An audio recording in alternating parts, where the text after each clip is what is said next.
वैशाली नगर विधानसभा के पूर्व विधायक स्वर्गीय विद्यारतन भसीन का जन्मदिन भाजपाइयों ने मनाया और श्रद्धा सुमन अर्पित कर उन्हें याद किया। भिलाई के राजनीति में पितामह कहे जाने वाले मृदुभाषी मिलनसार नेता स्वर्गीय विद्यारतन भसीन का जन्मदिन वैशाली नगर स्थित निवास में भाजपाइयों ने मनाया और स्वर्गीय विद्यारतन भसीन जी के तैलचित्र पर पुष्प अर्पण कर नमन किया। स्वर्गीय विद्यारतन भसीन को याद करते हुए प्रभुनाथ मिश्रा ने कहा कि भिलाई के राजनीति इतिहास में उनके जैसा दूरदर्शी नेता शायद ही कोई हो। भिलाई के विकास में उनके योगदान को हम नहीं भुला सकते। राजनीतिक जीवन में उनका कोई शत्रु नहीं था, इसलिए उन्हें आजाद शत्रु कहे तो अतिशयोक्ति नहीं होगा, क्योंकि उन्हें हर दल से जुड़ा हुआ नेता भी दिल से सम्मान देता था। ऐसा उनका व्यक्तित्व था।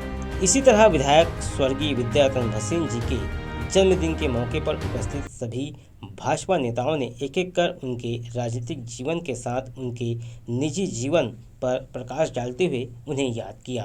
आदरणीय विद्यारतन भसीन भिलाई में भारतीय जनता पार्टी के तो वरिष्ठतम थे ही। जनसंघ जिससे भारतीय जनता पार्टी पैदा हुई है, भारतीय जनसंघ के दूसरे पंक्ति के सबसे सीनियर नेता थे और हम लोगों के मार्गदर्शक थे। और यहाँ तक राजनीति में रुचि, राजनीति में उनका इतना गहन अध्ययन था कि 1957 में जब उनकी उम्र 10 वर्ष की थी, तब से लेकर आज तक के चुनाव का विश्लेषण उनसे हम लोग पूछ लेते थे, जान लेते थे और एक एक चीज की जानकारी उनके पास उपलब्ध रहती थी। वरिष्ठ नेता होने कारण, वरिष्ठ होने कारण वो सबको स्नेह भी देते थे। आप जानते हैं कि महापौर के रूप में लगातार यहाँ 10 साल विधायक के रूप में जो उन्होंने भिलाई नगर को सेवाएं दी, और उनका बड़ा मृदु और सहज, बड़े सहज व्यक्ति थे। उनका व्यक्तित्व तो ऐसा लोगों को प्रभावित किया कि आज भी लोग उनको भूल नहीं पाते हैं।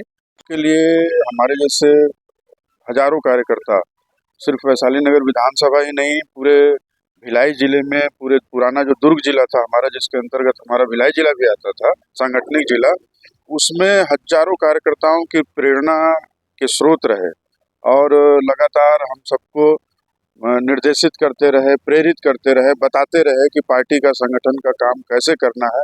और इतनी विनम्रता और शालीनता से हम लोगों को पार्टी के काम में उन्होंने लगाया और आज हमारे जैसे हजारों कार्यकर्ता जो दिख रहे हैं पार्टी का काम करते हुए, वो सब रतन भैया की देन है। हम सभी कार्यकर्ता बड़े प्रेम से उनको रतन भैया बोलते थे और रतन भैया जैसा व्यक्तित्व आज के राजनीतिक परिवेश में विरला ही देखने को मिलता है।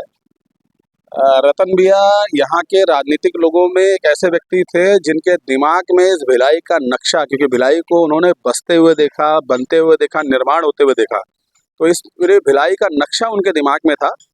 और हम लोग कई बार उनसे कई पुराने घटनाओं की, कई पुरानी जानकारियों की, निगम से जुड़ी हो चाहे कुछ भी जुड़ी हो, हम लोग पूछने के लिए आते थे और उनकी विलक्षण जानकारी को सुन करके उनसे जो जानकारियाँ हम लोगों को मिलती थी, तो हम लोगों को ये एहसास होता था कि उनके दिमाग में कितने सालों पुरानी जो स्मृतियां हैं वो वैसी की वैसी मिलती थी।